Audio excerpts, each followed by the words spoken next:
Hello, ഇന്ന് വളരെ easy ആയിട്ടുള്ളൊരു അടയുടെ റെസിപ്പി ആയിട്ടാണ് വന്നിരിക്കുന്നത്. അപ്പോൾ എല്ലാവരും വീഡിയോ സ്കിപ്പ് ചെയ്യാതെ ഫുള്ളായിട്ട് കണ്ടൊന്ന് സപ്പോർട്ട് ചെയ്യാം കേട്ടോ. അപ്പോൾ നമുക്ക് നേരെ വീഡിയോയിലേക്ക് പോകാം. ഞാനിവിടെ ഒരു ബൗളിലേക്ക് 1 ഗ്ലാസ് ഗോതമ്പ് പൊടി എടുക്കുന്നുണ്ട്.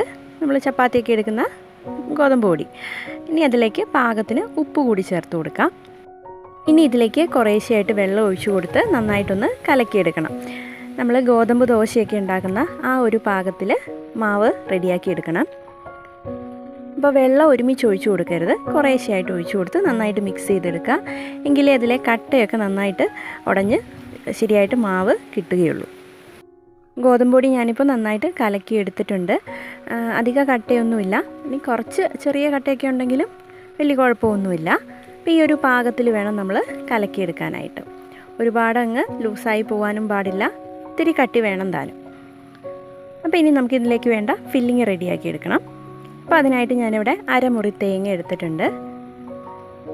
ഇനി അതിലേക്ക് നമുക്ക് മധുരത്തിന് ആവശ്യത്തിന് ശർക്കര ചേർത്ത് കൊടുക്കാം.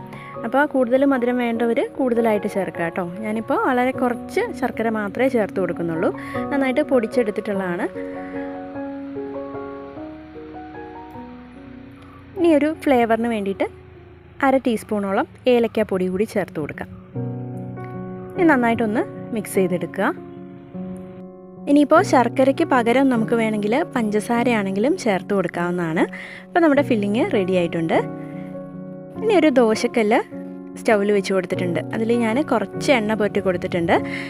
നോൺ സ്റ്റിക്കിൻ്റെ പാനാണെങ്കിൽ എണ്ണ പുരട്ടി കൊടുക്കേണ്ട ആവശ്യമില്ല. ഇതുപോലെ ഓരോ തവി വീതം മാവ് ഇതിലേക്ക് കോരി ഒഴിച്ചു കൊടുക്കുക. കട്ടി കുറച്ച് പരത്തി കൊടുക്കുക. അപ്പോൾ ഒരു മീഡിയം ഫ്ലെയിമിൽ വെച്ചിട്ട് വേണം ഇതുപോലെ മാവ് പരത്തിയെടുക്കാനായിട്ട്. ഒരു വശം ഏകദേശം ഒന്ന് പാകമായി കഴിയുമ്പോൾ നമുക്ക് തിരിച്ചിട്ട് കൊടുക്കാം. അപ്പോൾ ഒരുപാട് അങ്ങ് മുരിഞ്ഞ് വരണ്ട, ഈ ഒരു പാകത്തിനായാൽ മതിയാകും. ഇനി ഇതിലേക്ക് നമുക്ക് ഫില്ലിങ് വെച്ച് കൊടുക്കണം. അപ്പോൾ ഇതിൻ്റെ ഒരു പകുതി ഭാഗത്ത് നമുക്ക് നമ്മുടെ തേങ്ങ വെച്ച് കൊടുക്കാം. ഇനി ഇതൊന്ന് മടക്കിയെടുക്കുക.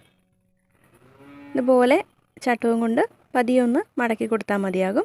ഇനി സൈഡൊന്ന് ഇതുപോലെ പ്രസ് ചെയ്ത് കൊടുക്കുക. പ്രസ് ചെയ്ത് നന്നായിട്ടൊന്ന് ഒട്ടിച്ചെടുക്കണം. ഈ ഒരു വശം ഒന്ന് നന്നായിട്ട് കുക്കായി കഴിയുമ്പോൾ തിരിച്ചിട്ട് കൊടുക്കാം. ഇപ്പോൾ 2 വശവും നന്നായിട്ടൊന്ന് മൊരിഞ്ഞ് വരണം.